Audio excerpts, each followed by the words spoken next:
gente, mais uma quinta pedagógica. Hoje vamos conversar sobre planos de aula. Como fazer um plano de aula? Como realmente fazer disso algo útil? Ou a pergunta que mais recebo: como otimizar o meu tempo de planejamento? Calma aí, vamos conversar sobre o passo a passo para esse plano de aula.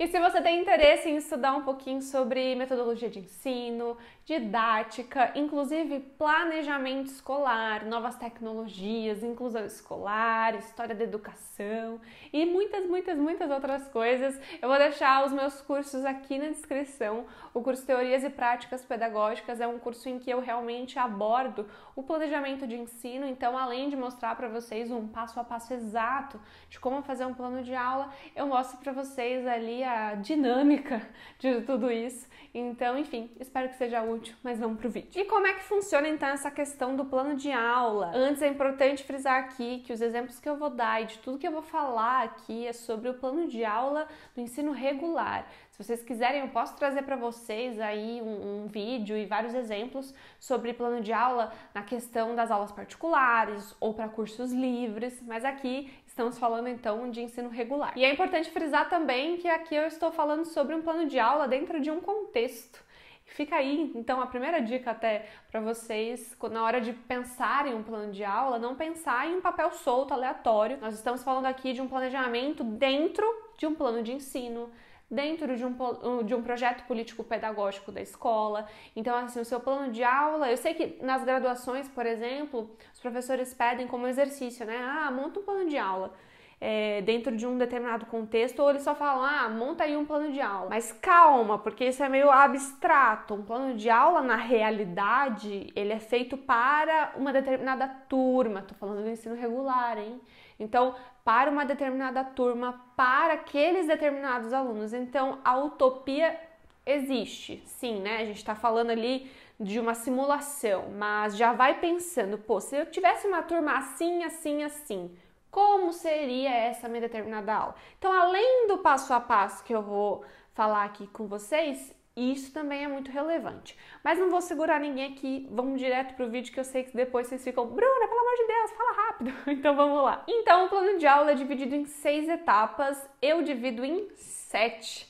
Porque coloco ali um plano B, mas já a gente conversa sobre isso. A primeira etapa do seu plano de aula, obviamente, ali é colocar o tema, o nome do professor, ou seja, você, a turma, ok. Então, a gente vai ter como primeira etapa, efetivamente, os objetivos gerais da sua aula. Para que isso serve? Para você, docente, junto ali com aquele plano de aula, daquela determinada escola, naquele determinado contexto, pensar: qual o intuito dessa aula? Apresentar, o romantismo para os meus alunos, ou apresentar tal conteúdo aí da sua disciplina, promover, organizar, retomar. O plano de aula normalmente, o objetivo geral, aliás, normalmente vem com os verbos no infinitivo, como vocês podem perceber. Então, até coloquei aqui alguns verbos para falar para vocês. Então, apresentar, revisar, introduzir, aprimorar, organizar. Então, você vai elencar, é exatamente isso, olha só. Você vai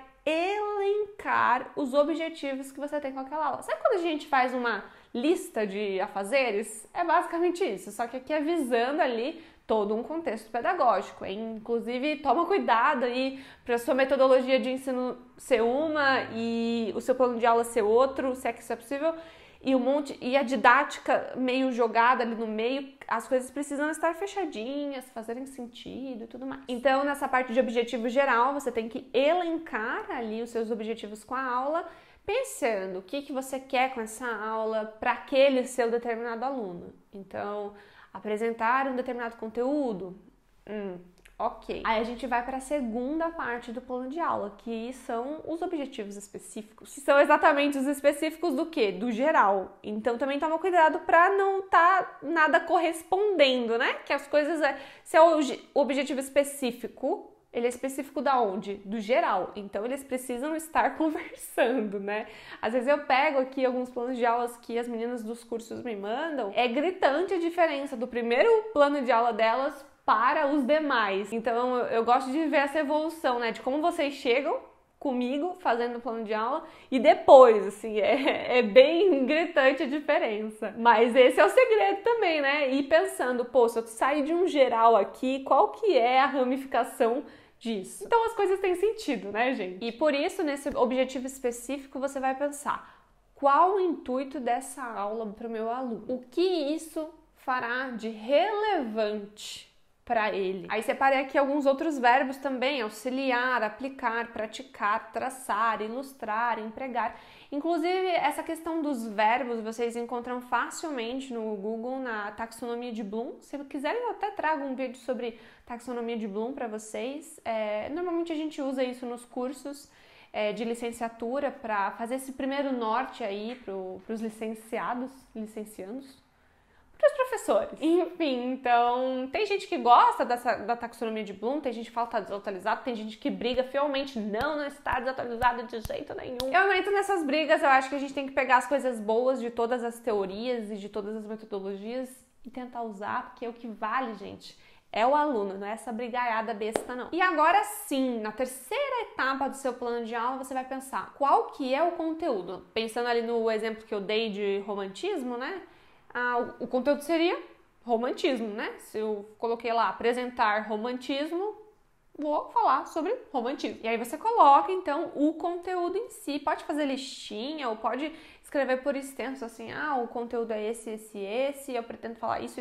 Eu uso esse recurso até hoje, até mesmo nas aulas particulares, tá? É claro que eu não faço o plano de aula nesse passo a passo, porque como, enfim, é uma outra realidade, é uma outra sala de aula, eu acabo fazendo também outros detalhes, até faço coisas a mais e, dependendo dos casos, a menos do que eu vejo nos planos de aula, assim, no ensino regular. Mas então, nesse momento do conteúdo, é você realmente destrinchar ali um pouquinho do conteúdo, tá? E calma, segura a emoção, não precisa escrever até o dedo cair, digitar até o dedo cair também, até o botão cair, sei lá, porque o conteúdo inteiro não precisa estar necessariamente nesse papel. É só uma forma de você se organizar. Visualize o plano de aula como uma forma de organização. Muita gente, e aliás, eu, às vezes, cometi esse fatídico erro de usar o plano de aula apenas como uma burocracia. Putz, eu tenho que fazer, porque, enfim, a escola me cobra. Mas, na verdade, é uma mega ferramenta e eu demorei, confesso, para enxergar isso. E já que eu tô falando de ferramentas, então o próximo passo do seu plano de aula é a parte dos recursos. Então, como você vai dar aquela aula que você organizou, o geral, o específico e o conteúdo? Como que você vai dar aquela aula? Na sua sala tem, por exemplo, um projetor, você pode passar um slide, você pretende fazer uma roda de conversa, você pretende levar os alunos até algum lugar. Quais são os seus recursos? Apostila, o que você vai usar? E logo em seguida vem então as estratégias, né? Quais são as suas estratégias para que tudo isso funcione com todos aqueles recursos que você colocou ali que iria utilizar? Nas minhas estratégias eu coloco um esquema de aula começo, meio e fim, com momentos específicos do dia da aula, eu falo do dia, mas da aula em si, para a gente retomar atenção, zelo e várias outras coisas. Eu sempre começo a minha aula de uma forma, termino de uma forma e o meio dela também é de uma forma, mas isso é um conteúdo exclusivo aí das alunas dos meus cursos. E, enfim, nas estratégias você pode colocar assim, por exemplo, eu vou introduzir esse novo conteúdo relembrando um pouco do passado. Eu vou apresentar o conteúdo dessa tal maneira, eu vou colocar uma música, eu vou apresentar um filme, eu vou pedir a leitura de um conto, o que você vai fazer estrategicamente? Aqui está muito direto e muito ligado às nossas metodologias de ensino. Então, assim, eu tô falando porque num primeiro momento a gente acaba não visualizando que o plano de aula ele responde à nossa metodologia de ensino e à nossa didática em sala de aula. Então, agora é um momento para você captar tudo aquilo que você estudou de teorias pedagógicas, de tendências pedagógicas, de métodos de didática e aplicar. tá? Então é bem nesse momento, assim, na parte dos objetivos e das estratégias que a gente consegue juntar todo esse universo mesmo. E aí, se você quiser saber mais de como colocar em prática o conteúdo no plano de aula, no dia a dia, aí é mesmo o conteúdo do curso. Mas eu já adianto para vocês que nas estratégias você precisa necessariamente pensar na questão social daqueles alunos também. Então, como trazer aquele determinado conteúdo para aquela turma na questão empática, né? De como chegar neles, de como fazer aquele... Nós somos seres movidos a interesse, né? Então, como fazer aqueles alunos terem interesse por aquilo. Então, tudo isso é metodologia de ensino, gente. Tudo isso é didática, não é... pensei aqui, uau, achei uma resposta. Não é bem assim. Sim, a gente estuda bastante. E por isso a gente vai ter na última etapa, então, a avaliação.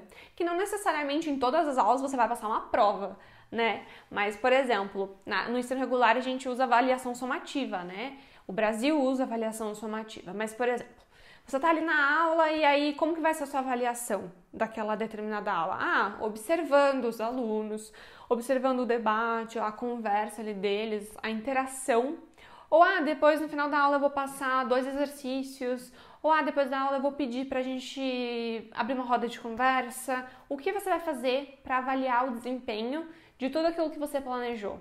Né? Então, na maioria das aulas a gente avalia mesmo na sondagem, que eu chamo, né? Nessa visualização. Inclusive, essa parte da avaliação eu gosto bastante de trazer para o diário de classe, né? Que se vocês quiserem eu posso fazer um vídeo sobre diário de classe, inclusive, acho que seria uma boa ideia. Eu pego bastante da parte avaliativa e trago lá. Eu vou acompanhando depois, eu normalmente uso outra cor de caneta ou coisas do tipo, né? Depende do diário de classe também, que tem diário de classe que você não pode usar canetas diferentes. Mas enfim, então assim, eu gosto bastante de trazer na parte final ali do diário de classe, na parte das anotações, o avanço de cada turma. Eu faço isso normalmente semanalmente. Enfim, eu gosto disso, eu faço isso com os alunos particulares também. Não só colocando lá, acertou tantas questões do vestibular, do simulado. Não é isso, gente. É realmente um diário deles, sobre eles. A turma estava extremamente agitada, tentei fazer isso, não funcionou. Ou a turma estava extremamente agitada, mas eu fiz isso e funcionou. E a gente conseguiu chegar naquele resultado, a gente fez isso, a gente fez aquilo. É um diário mesmo.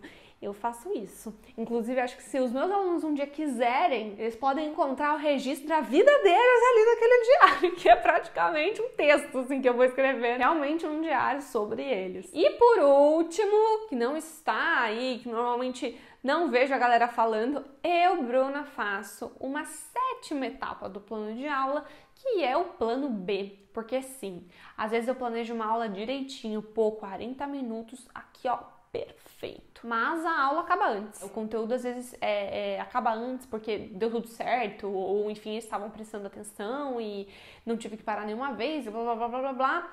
Deu tudo certo, acabou, putz, falta 10 minutos ainda. Então sempre tem um plano B. Uma coisa a mais para trazer, uma ligação para fazer com a aula futura, coisas do tipo. Indico muito para vocês fazerem isso, principalmente aulas particulares. Me escutem, sério mesmo. Mas eu sempre fazia isso e nos meus primeiros anos de docência me salvou muito. Olha, me salvou de umas enrascadas que vocês não fazem ideia. Então faça sempre aí o seu plano B, não precisa estar em lugar nenhum. Eu anotava até num caderninho à parte o plano B, as ideias e tudo mais. Então, enfim, espero que tenha ajudado vocês. Não é um bicho de 7 cabeças, apesar de que o meu plano de aula é dividido em 7. Enfim, não é um bicho de 7 cabeças, são 7 etapas para auxiliar a sua sala de aula, para auxiliar você, docente. Então use isso da melhor forma possível. Pensa aí num plano de aula, faz aí na sua casa um exercício, se quiser comenta aqui a ideia de um plano de aula, mais ou menos um esbocinho, que eu fico aqui dando uma olhadinha, tá bom? Então é isso, pessoal. Muito obrigada pela atenção de vocês. Até quinta que vem.